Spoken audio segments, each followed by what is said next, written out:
Hello guys, and welcome to this video where I'm going to be showing you how to create a Macroshot product effect for your video ad. So if you are creating an ad and you want to create a perfect Macroshot scene, this is the best one for you to use, the Macroshot product effect. So all you have to do is to go to this website called Higgsfield.ai and scroll to apps.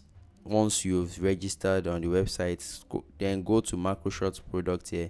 So once you've done that, you'll be brought to a page very similar to what I have displayed on my screen, and all you have to do in this area is to just select or upload your image here, or your product image in this area. Then click on this. Now this is, you can see that this was the original image uploaded to this for this effect to take place, and you can see how good it came out looking. This is really great. So all you have to do is to click on generate video, and in the next few minutes your video effects would be ready for you. So that's it, guys. Let me know what you guys think about this video in the comment section, and I'll see you guys in the next one. Do have a great day, guys.